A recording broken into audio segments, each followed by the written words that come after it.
자, 말씀 증거하겠습니다. 오늘 말씀은요, 오늘 말씀의 제목은 사탄의 믿음, 하나님의 믿음 2입니다. 제 설교 들으신 분들은 사탄의 믿음, 하나님의 믿음 1이 있는 걸 아시죠? 오늘은 그 2입니다.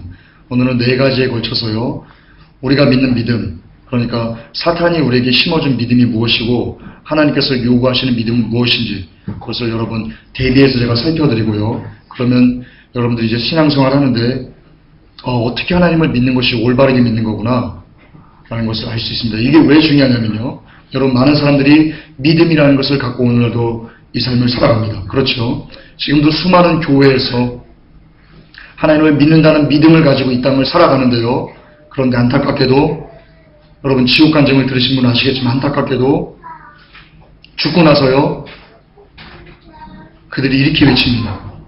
내가 속았네, 내가 속았어, 그렇게 외칩니다. 그게 지금 이 땅을 살아가는 수많은 크리스천들 대다수의 삶입니다. 대다수의 삶입니다. 내가 믿습니다. 열심히 나는 믿는다고 합니다. 열심히 새벽기도 다닙니다. 열심히 찬양합니다. 열심히 공적 예배 하루도 안 빠지고 나옵니다. 그런데 그들이 갈 곳은요, 지옥입니다. 왜 그렇습니까? 왜 그런 안타까운 현상이 벌어질 수밖에 없습니까? 바로 이것 때문입니다. 그들은 지금 하나님의 믿음을 갖고 있는 게 아니고요, 사탄이 흐려놓은 믿음을 갖고 그것이 마치 하나님의 믿음이다 라고 아멘하고 그대로 따라가고 있습니다. 그렇기 때문에 안타깝지만 아무리 열심히 해도 그의 끝은 지옥일 수밖에 없습니다. 그러니까 지옥에서 내가 속았어!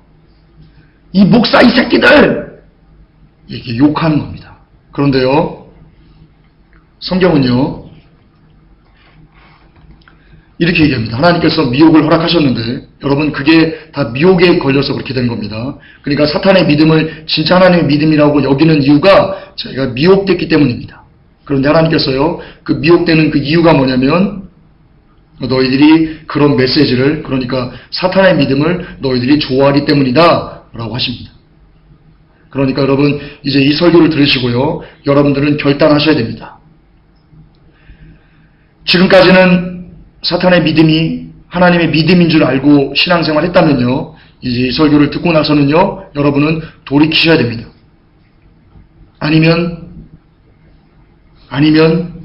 여러분 사탄의 믿음을 하나님의 믿음인 줄 알고 여러분 신앙생활 하면요, 거듭 반복합니다. 여러분의 끝은 아무리 열심히 교회 나오도요, 아무리 와서 열심히 찬송해도요, 제가 잘 쓰는 표현 있죠? 기도 열심히 하고 지옥 가고, 찬양 열심히 하고 지옥을 한 발짝 가고, 새벽기도 열심히 하고 지옥을 한 발짝 하다가 결국에는 지옥으로 떨어질 수밖에 없습니다. 그것이 우리의 운명이 될 수밖에 없습니다. 그러니까 이 시간 여러분 정말로 잘 들으셔서 이거 잘못됐구나, 목사님들이 이거 잘못 가르쳤구나, 그동안 이것을 여러분 잘 깨달으시기를, 그래서 이제는 사는 믿음, 하나님의 믿음을 여러분들이 취하실 수 있기를 예수 그리스도 이름으로 축복합니다. 갑니다. 하나님의 믿음, 사탄의 믿음 2. 첫째입니다. 하나님께서 받으시는 영광이 있습니다. 하나님께서 받으시는 영광이 있고요, 인간이 스스로 생각하기를 이렇게 하면 하나님께서 우리의 영광을 받으시겠지 라고 생각하는 믿음이 있습니다. 그런데 여러분 여기에도 사탄의 믿음과 하나님의 믿음이 극명하게 갈립니다. 예를 들어 봅니다. 여러분 박주영 선수가 있습니다. 많은 목사님들이 박주영 선수를 예로 들면서요, 이렇게 그 선수가 하는 일이 있죠. 골을 차고요, 무릎 꿇고 기도합니다.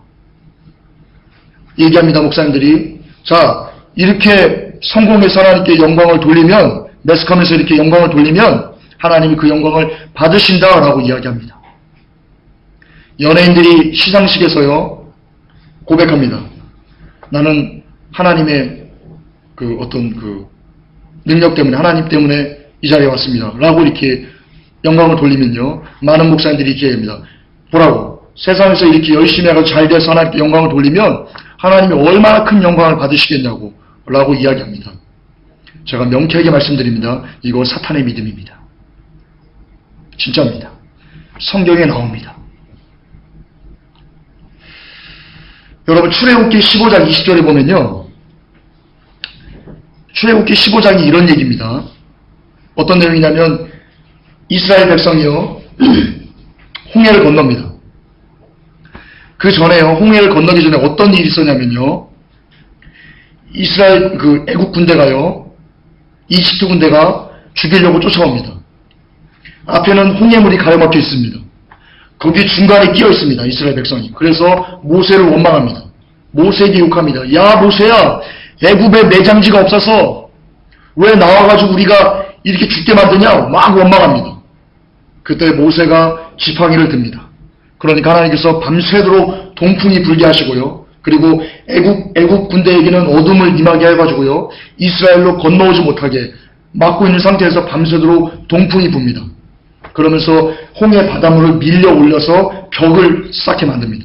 성경 그대로입니다. 그리고는 거기를 지나갑니다.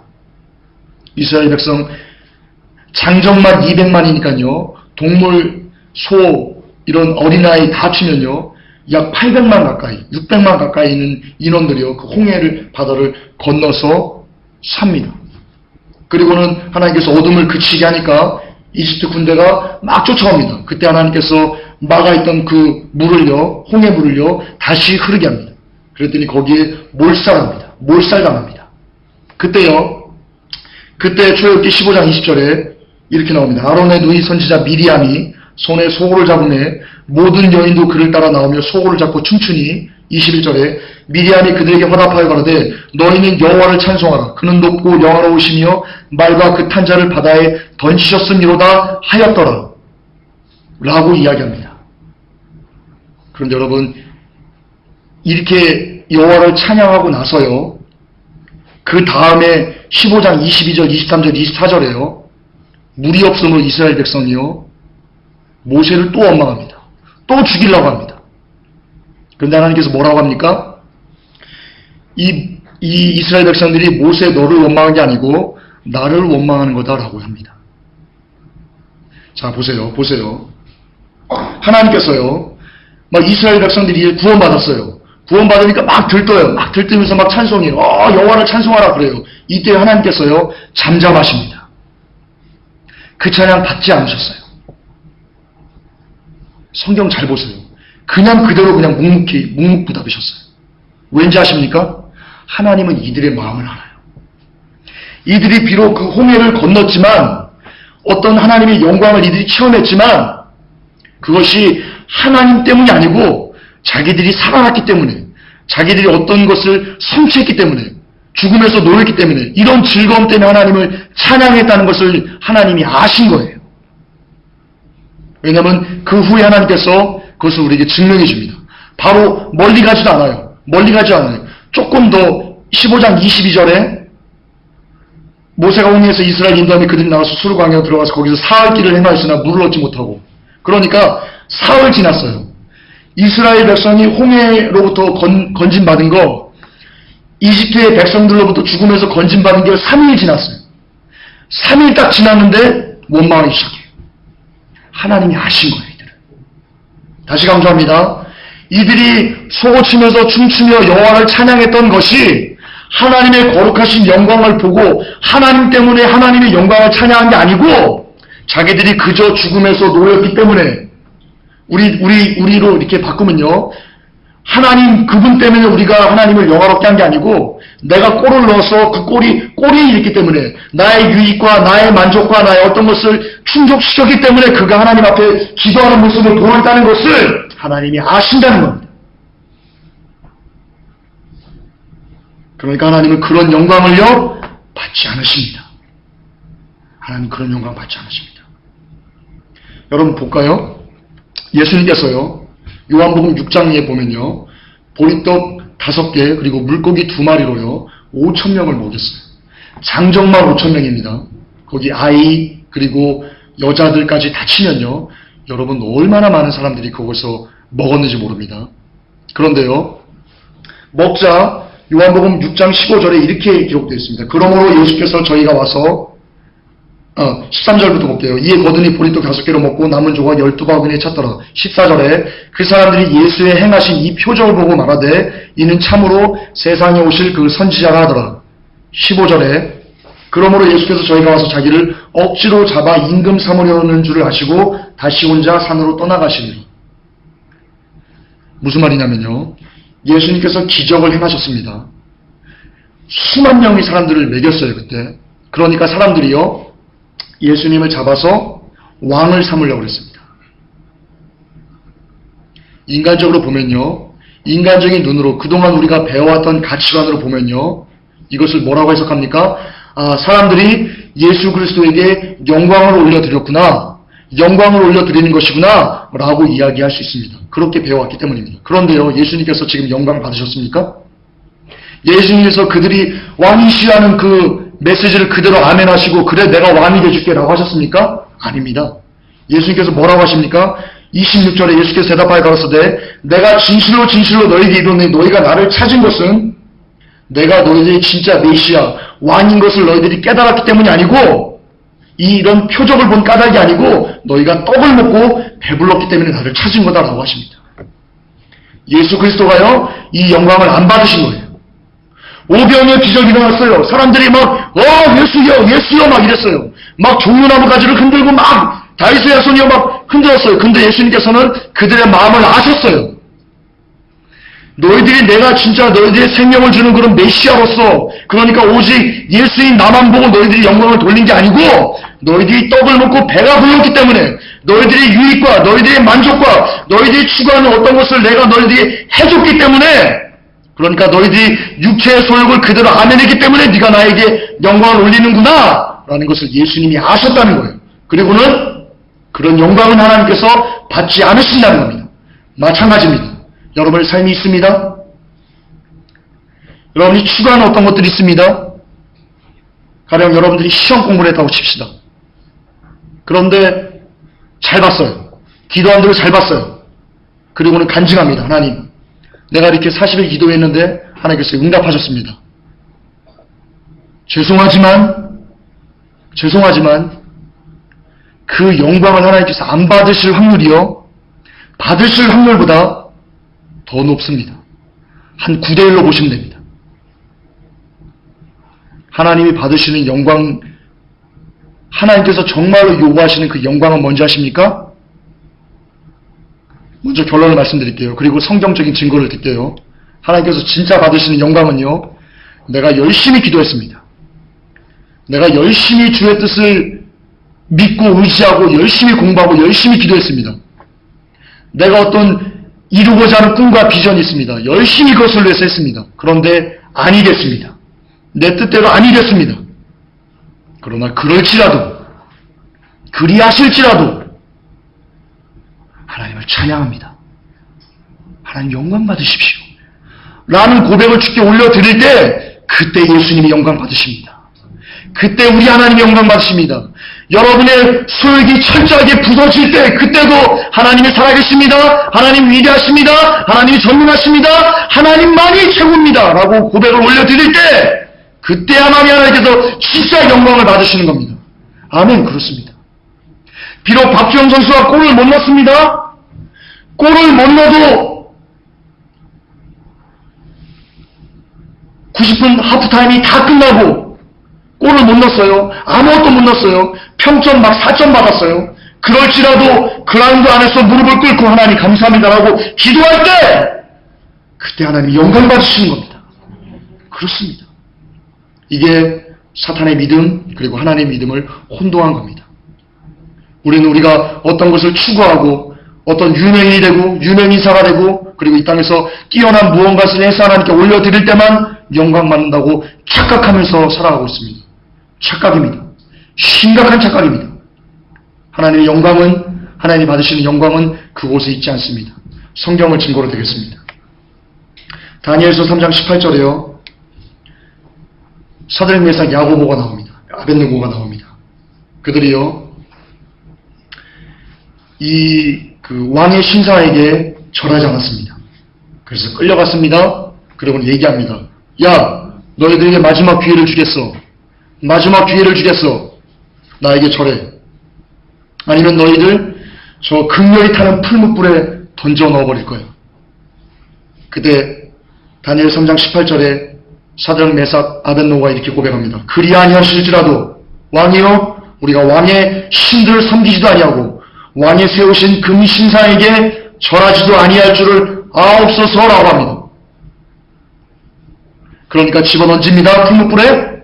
그때 왕이 놀라서 의자에서 일어납니다. 그리고는 얘기합니다. 아니 우리가 던져놓은 사람은 3명이 아니냐? 그런데 왜 4명이 있냐? 그 중에 한 명은 꼭 생긴 것이 신들의 아들들의 모습 같구나 라고 합니다. 그리고는 불 속에서 살아나옵니다. 이것이 무엇입니까? 무엇을 뜻합니까? 하나님께서 사드락, 메삭, 아벳노고의 영광을 받으셨다는 증거입니다. 예. 그리 아니하실지라도. 다니엘이 있습니다. 다니엘 6장 16절에 다니엘이 사자굴에 던져집니다. 다니엘이 사자굴에 왜 던져집니까? 하루에 3번씩 예루살렘을 향하여서 동편을 열고요 기도합니다.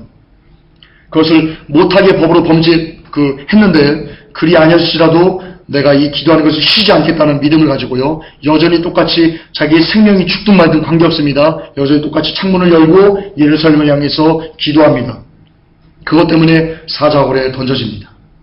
그런데요 다니엘서 6장 16절에 이렇게 나옵니다. 이에 왕이 명하여 다니엘을 끌어다가 사자굴에 던져 넣는지라. 왕이 다니엘에게 일러 가로되 너희 항상 섬기는 내 하나님이 너를 구원하시리라 하니라.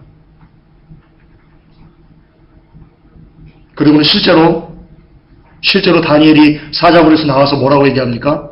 왕이 가서 얘기합니다. 다니엘아 내 하나님이 너를 살렸지? 이 왕이 다니엘을 무척 사랑했습니다. 그때 다니엘이 예 하면서 나와서 뭐라고 얘기합니까? 하나님께서 천사를 명하셔서 사자들의 입을 봉해 주셨습니다 라고 이야기합니다. 그게 무엇입니까? 하나님께서 내가 비록 사자굴에 던져질지라도 하나님만을 섬기겠습니다. 이 고백, 이 영광을 하나님께서 받으셨다는 겁니다. 예. 에스더도 있습니다. 에스더 4장 16절에 보면요 이렇게 기록되어 있습니다. 당신은 가서 수산에 있는 유다인을 다 모으고 나를 위하여 금식하되 밤낮 3일을 먹지도 말고 마시지도 마소서. 나도 나의 신으로 더불어 이렇게 금식한 후에 규례를 어기고 왕에게 나아가리니 죽으면 죽으리이다 라고 했습니다. 에스더는 압니다. 왕이 이 금오를 내밀지 않으면 내가 그냥 한 칼에 죽는다는 걸 에스더가 압니다. 그런데 자기의 백성을 위해서 생명을 걸고 하나님께 나아갑니다. 이게 하나님이 받으시는 영광입니다. 그때 하나님께서 그 왕을 감동해가지고요, 아하수에로 왕을 감동해가지고요, 금오를 내밀어 에스더를 잡게 합니다. 그리고 생명을 구원하고 회복하는 역사를 하나님께서 역사하십니다. 저는 망한 장로님의 이야기를 알고 있습니다. 한번 설교 때 얘기했습니다. 이분이 젊었을 때 골프 가방으로 돈을 막 이렇게 가지고 올 정도로 돈을 잘 벌었습니다. 젊었을 때, 결혼하기 전에. 그러니까 이분이 막 술로, 막 여자로, 막 온갖 방탕한 짓을 다 합니다. 그런데 하나님께서 그분을, 장로님을 사랑하셔가지고요, 칩니다. 하루아침에 부도가 납니다. 그리고 감옥에 보냅니다. 감옥에서 성경을 보면서요, 하나님을 만납니다. 그리고는 그분이 감옥에서 나와서 한 고백이 뭡니까? 이게 좀 된 설교입니다. 이분 그 간증이 좀 된 설교입니다. 옛날 겁니다. 10년은 더 됐습니다. 그분이 10년 전에 뭐라고 얘기냐면, 감옥에 나와서, 이렇게 얘기했습니다. 자기 옛날을 회상하면서, 하나님께서 그때 나를 망하게 하지 않았으면 내가 망했습니다. 여러분, 이게 영광입니다. 하나님이 받으시는 영광은 이겁니다. 내가 가진 재산이 다 망가졌습니다. 내가 온몸에 악창이 납니다. 내 자녀들이 다 한순간에 10자녀가 다 멸망 가운데 처해입니다. 온몸에 악창이 나서 기와장으로 내 몸을 벅벅 긁습니다. 아내는 와가지고 나를 저주하면서, 야, 너 그래도 여전히 너의 순전을 하나님께 얘기할 거야? 너 하나님 원망하고 저주하고 죽어버려 차라리. 그리고는 아내가 집 나갑니다. 아무것도 없습니다. 내 마음 둘 곳, 내 정신 둘 곳, 어떤 것도 없는 상황에서 욥이 고백합니다. 하나님이 주신 것, 하나님이 가져가신 거 당연한 거다. 그러므로 하나님만이 영광을 받으셔야 됩니다. 라고 욥이 고백합니다. 이 영광은 하나님이 받으시는 겁니다. 이럴 때만 하나님이 영광을 받으시는 겁니다. 우리가 갖고 있는 모든 상황 관계없습니다. 어떤 환경 관계없습니다. 어떤 절망 관계없습니다. 그럴지라도 내게 지금 보이는 것들은 내가 추구하는 것 다 뭉개집니다. 내가 원하는 것 다 뭉개집니다. 나의 삶 완전히 박살납니다. 그럴지라도 여호와 하나님 한 분만으로 즐거워할 수 있는 사람, 그리고 그것을 내가 고맙습니다. 감사합니다. 하나님만 계시면 됩니다. 라고 고백할 때 하나님께서 그 영광 받으시는 겁니다. 아멘. 그렇습니다. 그것만 영광입니다. 그것만 하나님께 드릴 수 있는 진짜 영광입니다. 다른 거 영광 아닙니다. 다른 거는 여러분의 욕심일 뿐입니다. 우리의 욕심일 뿐입니다. 그러므로 여러분, 4차원의 영성은 하나님께 영광을 올려드릴 수 없습니다. 번영신학은 하나님께 영광을 올려드릴 수 없습니다. 예수파라 벤치사라는 가르침은 하나님께 어떤 영광도 올려드릴 수 없습니다. 정말입니다. 내가 죽을지언정 이라고 고백한 사도 바울의 고백만 하나님께 영광을 올려드릴 수 있습니다. 두 번째입니다. 하나님께서 받으시는 믿음입니다. 하나님께서 받으시는 믿음이 있고요. 하나님께서 받지 않는 믿음이 있습니다. 신사로와 믿음의 말 운동에서 이렇게 얘기합니다. 믿음을 가져라. 믿음을 가져라. 너 왜 네가 일어나는 일이, 왜 네가 추구하고 네가 원하는 것이 이루어지지 않는 줄 알아? 네가 믿음을 갖지 않았기 때문이야 라고 이야기합니다. 그러면서 믿음을 가지라고 강조합니다. 그들이 믿음을 가지라고 강조하는 그 근거를요, 마가복음 9장 24절로 두고 있습니다. 곧 그 아이의 아비가 소리질러 가로되 내가 믿나이다 나의 믿음 없는 것을 도와주소서 하더라. 이 구절 하나 뚝 떼어가지고요, 야 봐봐, 하나님이 너 믿음 없으니까 안 일어난다고 하잖아. 아이의 병이 치료되지 않는다고 하잖아. 이걸 그대로 우리에게 가져옵니다. 이들이 신사도가 주장하는 믿음의 말 운동을 하는 사람들이 주장하는 것을 그대로 논리를 가져옵니다. 이 근거를 가지고요, 너 사업에 실패했어? 너 사업이 안 돼? 믿음이 없는 거야. 성경 봐봐. 곧 그 아이가 소리 질러 가는데 내가 믿음 있나, 나의 믿음 없는 것을 도와주소라고 했잖아. 그러니까 너 지금 믿음이 없어서 그런 거야. 믿음을 가져. 너 치유가 안 일어나? 너 병가는데 걸렸어? 너 믿음이 없는 거야. 믿음을 가져. 너 가난해? 너 부자 되고 싶어? 믿음이 없는 거야. 믿음을 가져. 이렇게 몰아갑니다. 그런데 보십시다. 이 구절이 과연 어떤 믿음을 우리에게 요구하는 겁니까? 이 아버지가 내 아이가 나을 겁니다. 내 아이가 나을 수 있습니다. 라는 믿음을 가지라는 겁니까? 예수님께서? 아니면 예수 그리스도 나, 온 우주의 왕 나, 내가 너의 아들을 살릴 수 있어 라는 믿음을 가지라는 겁니까? 무엇입니까? 전자입니까? 후자입니까? 후자입니다. 내 아들이 나을 거라는 믿음이 아니고 예수 그리스도라면 내 아들을 낫게 하실 겁니다 라는 믿음을 가지라는 겁니다. 예, 그렇습니다.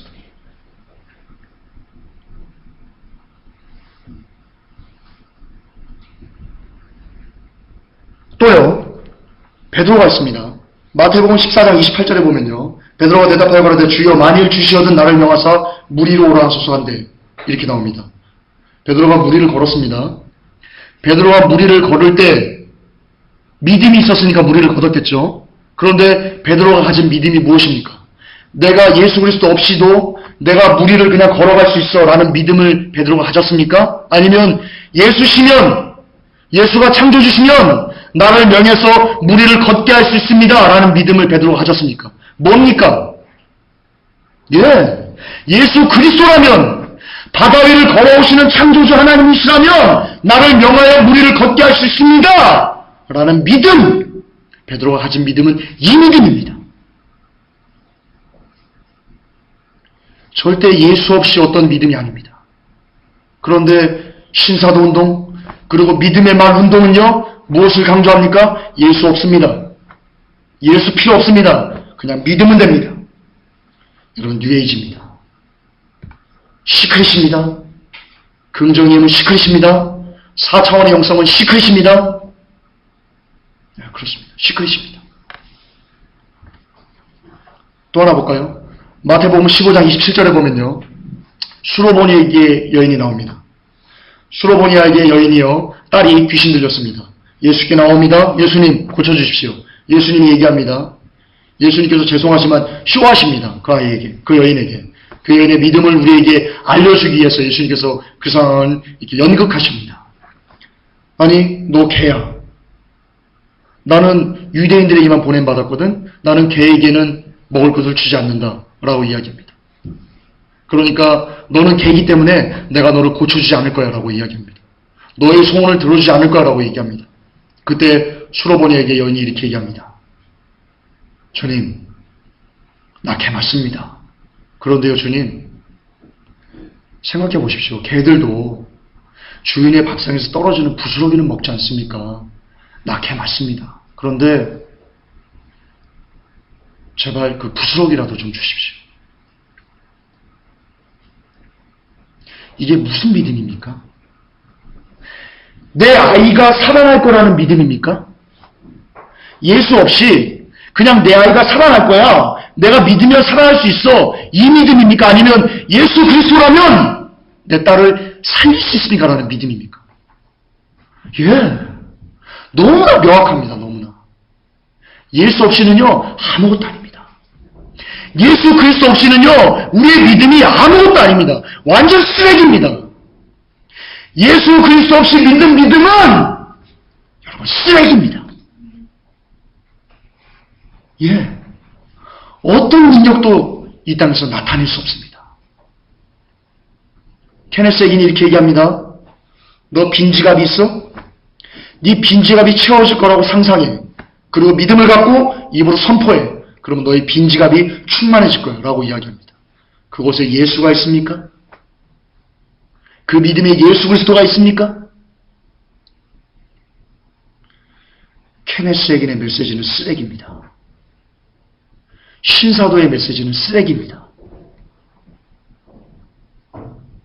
조영기 목사님의 메시지는 쓰레기입니다. 정녕 그렇습니다. 그건 쓰레기입니다.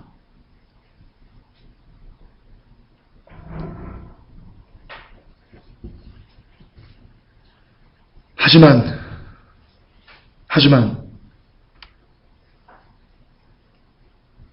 우리는 비판만 해서는 안 됩니다. 하나님은 조영기 목사님을 사랑하십니다. 너무나 많이 사랑하십니다. 그분도요, 그분이 자기가 그런 그 번영신학, 시크릿, 뉴에이지를 전하는지를 모르십니다. 속고 있는 겁니다. 그러니까 그분이 전하는 그 악한 메시지는 우리가 경계하되 그분 영혼 자체를 쓰레기라고 폄하해서는 아니 됩니다. 절대로 아니 됩니다. 하나님이 가만 안 있습니다. 그러므로 그 메시지는 경계하되 분별하되 그 영혼은 늘 품고 조은기 목사님의 영혼을 늘 품고 늘 기도하고 늘 중보하고 늘 안타깝게 여기고 그런 믿음, 첫사랑의 믿음이 우리에게 있어야만 합니다. 하지만 그 메시지는 결탄코 쓰레기입니다. 그 메시지는 예수 그리스도를 바라보게 하지 않기 때문입니다. 진짜 예수 그리스도의 모습을 바라보지 않게 하기 때문입니다.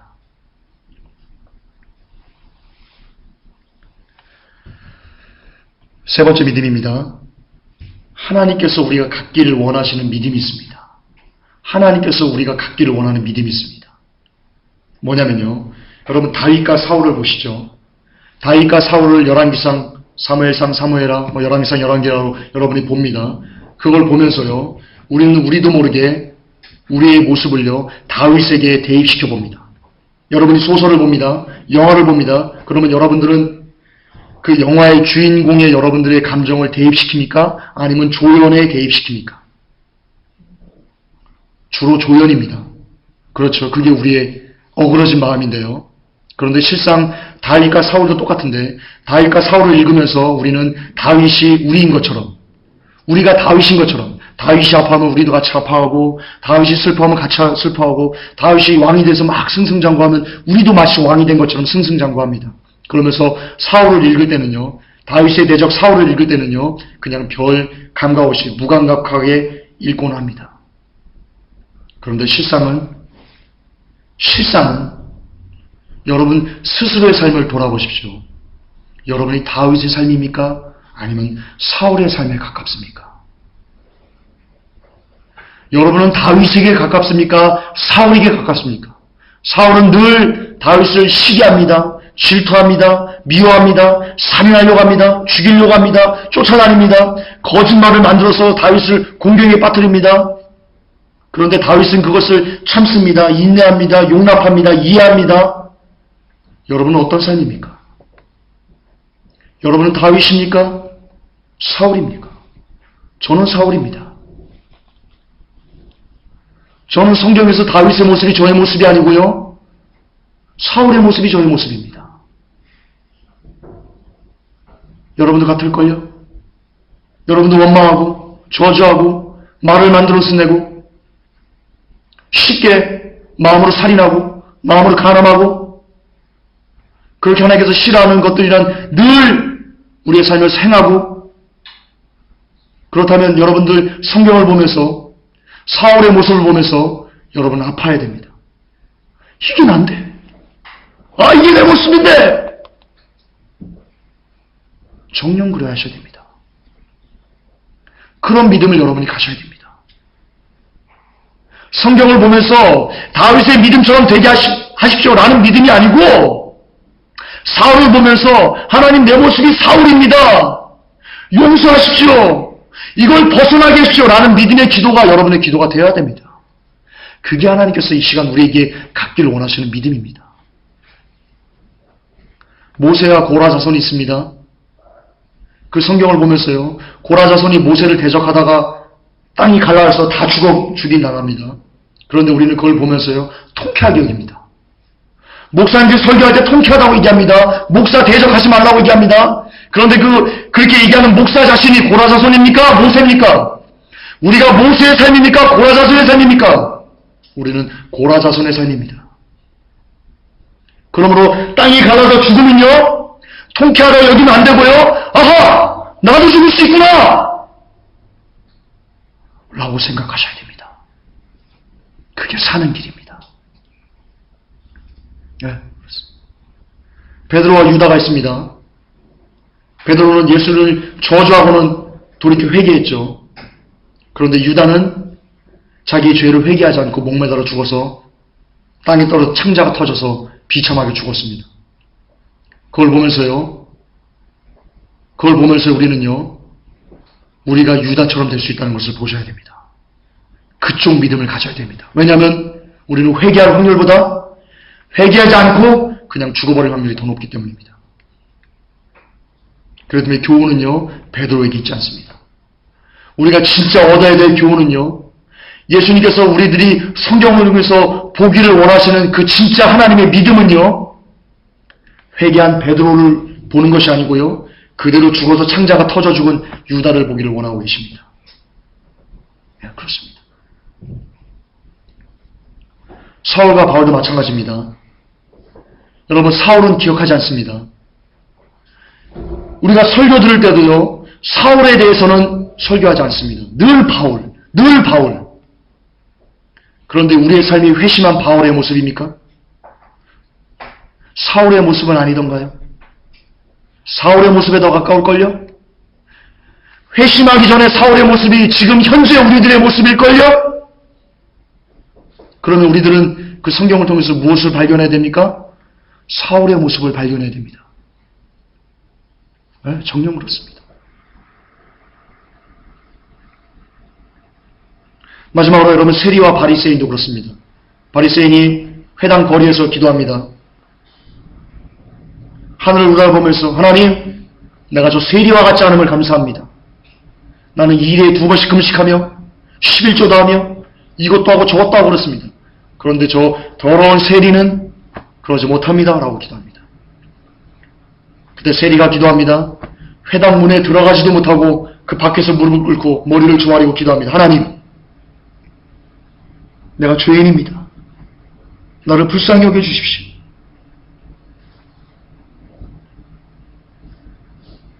우리가 바라봐야 될 기도는 무엇입니까? 바리새인입니까? 세리입니까? 하나님이 우리에게 무엇을 갖기를 원하십니까?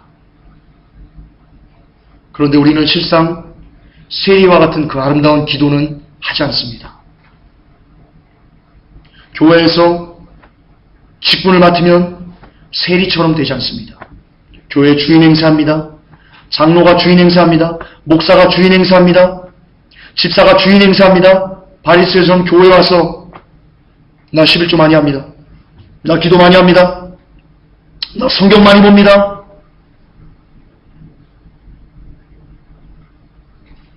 이게 우리의 모습입니다. 진실로 우리의 모습입니다. 그런데 이러면요, 죽습니다. 요한일서 1장 8절에 이렇게 기록되어 있습니다. 우리가 만일 죄 없다 하면 스스로 속이고 또 진리가 우리 속에 있지 아니할 것이요 라고 되어 있습니다. 즉 무슨 말이냐? 이게 무슨 말이냐? 우리가 다윗의 모습을 바라보는 것, 우리가 모세의 모습을 바라보는 것, 우리가 베드로의 모습만을 바라보는 것, 우리가 바울의 모습만을 바라보는 것, 우리가 바리새인의 모습처럼 행동하는 것, 이것이요 이 말씀입니다. 요한일서 1장 8절입니다. 만일 우리가 죄 없다 하면 우리가 죄 없다고 여기는 겁니다. 이들의 모습을 통해서 우리가 보는 것은요, 이만하면 됐지, 나 정도면 됐지. 그런데 그러면요, 성경이 뭐라고 되어 있습니까? 너희 죽는다라고 되어 있습니다. 그냥 죽습니다. 그러므로 다시 강조합니다. 우리는 사울의 모습을 바라봐야 됩니다. 그 믿음을 가져야 됩니다. 자살의 창자가 터져 죽은 유다의 모습을 늘 묵상해야 됩니다. 그것에서 우리의 모습을 발견해야 됩니다. 회심하지 않은 사울의 모습에서 우리의 모습을 발견해야 됩니다. 그러면서 늘 우리가 죄인이구나, 타락했구나, 더럽구나, 썩어버렸구나 라는 것을 하루도 잊지 않고, 그렇기 때문에 늘 우리에게는, 늘 내게는 예수 그리스도가 필요하구나. 오직 예수만, only one, Jesus Christ, only one. 이분이 내게 필요하구나. 내가 죽는 그 순간까지 내게는 예수 그리스도가 필요하구나 라는 것을 여러분의 가슴에 깊이 넣으셔야 됩니다. 예, 그래야 돼요. 여러분, 그래야 삽니다. 그래야 삽니다. 제발 높은 곳을 바라보지 마십시오. 예수 그리스도는요, 만왕의 왕이셨어요. 온 우주, 하늘과 별과 해와 운도 금도 모두 다 예수 그리스도 거였어요. 그런데 예수 그리스도가 무엇을 바라보던가요? 온 우주를 가진 만왕의 왕이 무엇을 바라보시던가요? 그분은 가난한 이들의 친구였습니다. 세리와 창녀들의 친구였습니다. 남들이 손가락질하고 남들이 더럽다는 곳에 스스로 가서 그들의 친구가 되고 같이 껴안고 밥 먹고 이야기하고 같이 울고 같이 웃고, 그분이 왕을 찾아가시던가요? 그분이 대사업자 삼성 이건희 회장을 찾아가시던가요? 그분의 눈높이는, 그분의 가치관은, 그분의 관심은 온통 이 땅의 낮은 자들에게 있었습니다. 그것이 하나님의 믿음입니다. 그러므로 우리 크리스천들도요, 늘 높은 곳을 바라보면 아니 됩니다. 결단코 아니 됩니다. 높은 곳 바라보면 죽습니다, 여러분. 높은 곳은요, 사탄이가 바라보는 겁니다. 사탄이가 뭐라고 합니까, 예수님한테? 야, 내게 절해. 내가 이 모든 영광도 다 줄게. 여러분, 제발 여러분의 눈높이를 성공에 두지 마시기 바랍니다. 제발 여러분의 눈높이를 여러분이 병난 것에 두지 않기를 바랍니다. 여러분의 눈높이를 여러분의 자녀가 좋은 대학에 들어가는 곳에 바라보지 않기를 원합니다. 내가 정령코 바랍니다. 그게 사는 길입니다. 아멘. 그게 사는 길입니다. 마지막 네 번째입니다. 하나님께서 구원하신 믿음이 있습니다. 하나님께서 구원한 믿음이 있습니다. 마태복음 6장 31절에 우리 다 같이 찾아서 읽읍시다. 이게 오늘 본문의 주제거든요. 마태복음 6장 31절 그리고 33절까지요.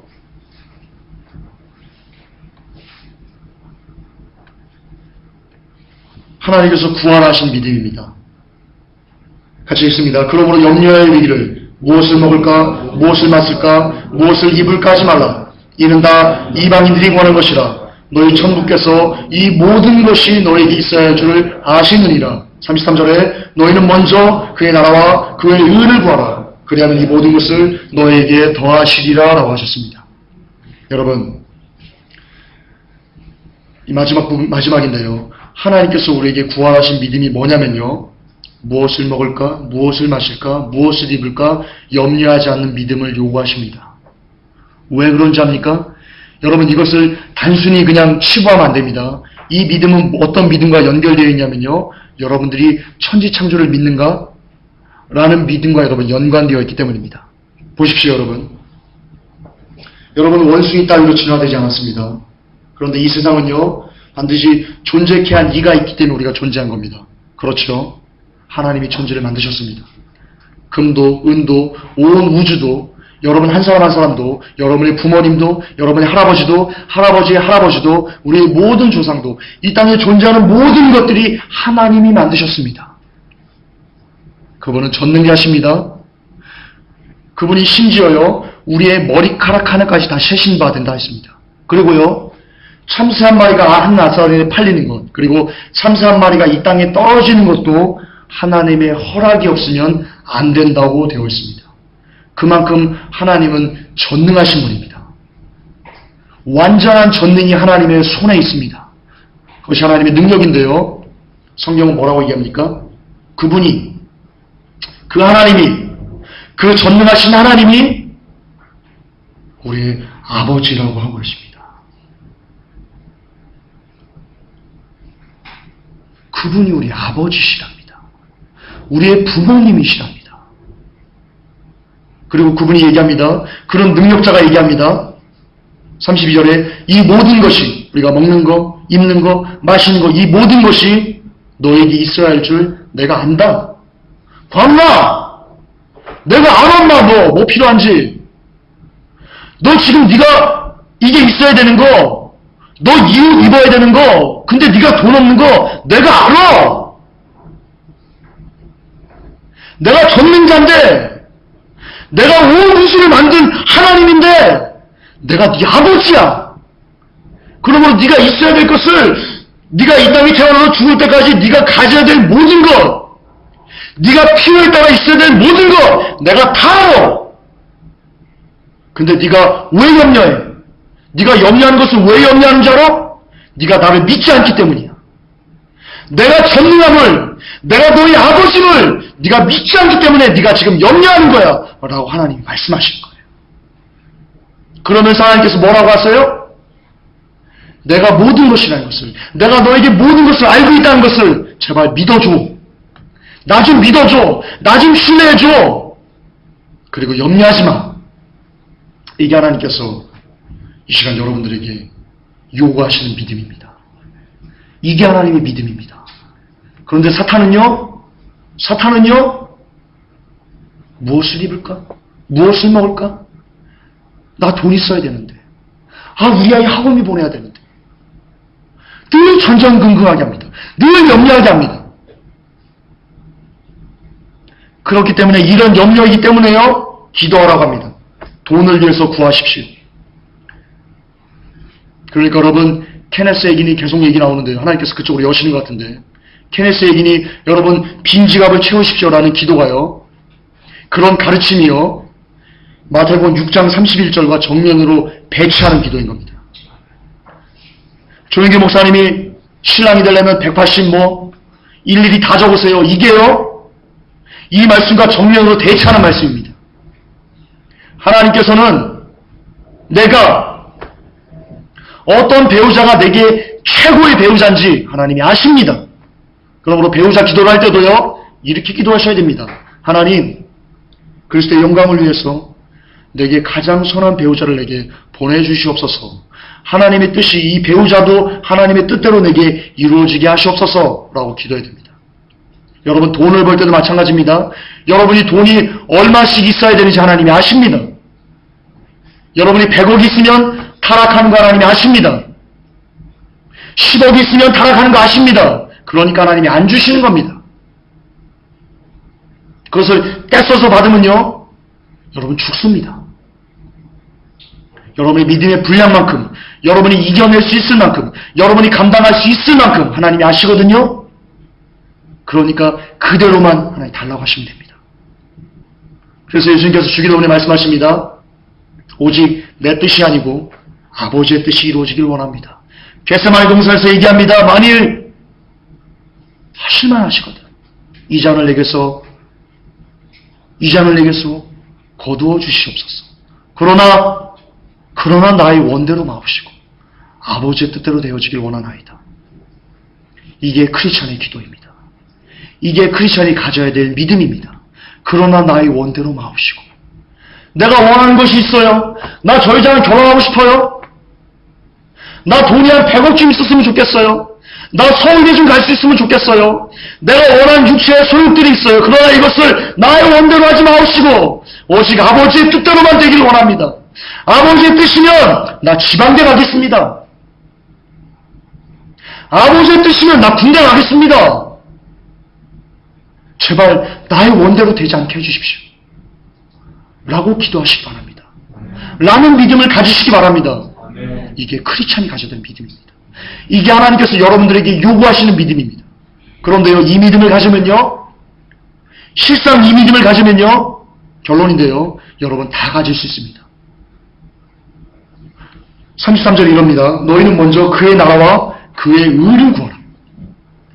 그리하면 이 모든 것을, 무엇을 먹을까, 무엇을 마실까, 무엇을 입을까 염려하는 이 모든 것을 너희에게 하나님께서 어떻게 하신답니까? 우리 아버지께서 어떻게 하신답니까? 더해 주신답니다. 그런데 여러분 여기서 그의 나라는 누구냐면요, 하나님의 킹덤, 하나님의 나라가 임하였다.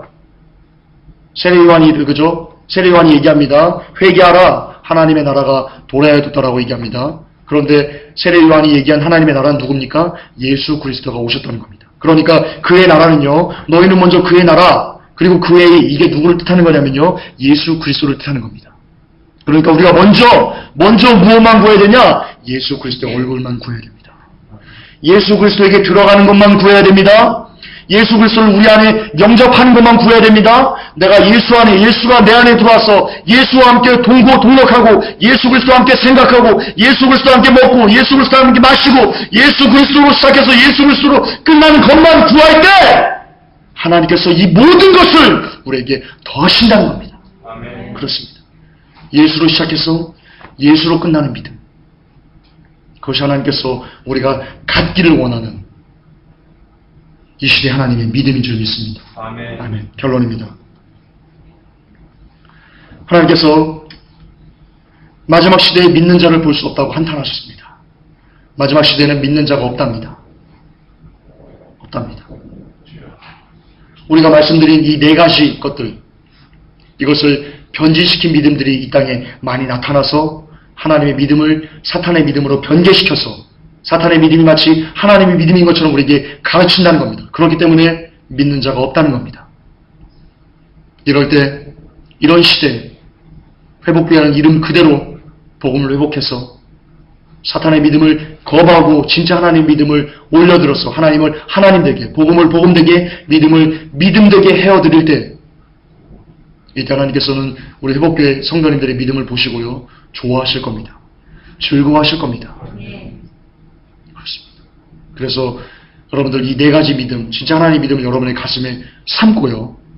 다시 한번 강조하지만 여러분 그동안 여러분들의 욕심과 여러분의 이익과 여러분의 유익과 여러분이 이 땅에서 잘 먹고 잘 살기 위해 추구했던 모든 것들을 이 시간 그리스도의 십자가에 못 박고요. 이제는 오직 한 분, 오직 하나, only one, 예수 그리스도만 구하는, 예수 그리스도에게만 들어가고자 하는 여러분들, 그런 믿음을 가져서 마지막 시대에 믿는 자가 없구나 라고 할 때 예수님께서, 하나님께서 그렇게 한탄하실 때 있네? 회복교회 있네? 성도들이 있네? 라고 하나님께서 즐거워하실 수 있는 그런 하나님께 기쁨이 되어드릴 수 있는 저와 그리고 여러분들이 되실 수 있기를 예수 그리스도의 이름으로 축복합니다. 아멘. 기도합니다. 하나님, 마지막 시대에 믿는 자가 없다고 하셨습니다. 복음이 변절됐습니다. 너무나 안타깝게 복음이 복음되지 못하게 이 땅을 하나님 땅에 떨어져 밟혀지고 있습니다. 그동안 우리의 육체의 소욕을 쫓아 구했던 모든 것들 이 시간 하나님 회개합니다. 철저하게 회개하고 하나님 다시 복음을 복음되게 하나님 회복하기를 원합니다. 사탄의 믿음을 버리고 하나님의 믿음을 취해서 오직 한 번 예수 그리스도만 구하는 저와 그리고 우리 회복교회 성도님 또한 이 메시지를 듣는 모든 사람들이 그리 되어질 수 있도록 도와주시옵소서. 예수 그리스도를 받들어 축복하며 기도 올렸나이다.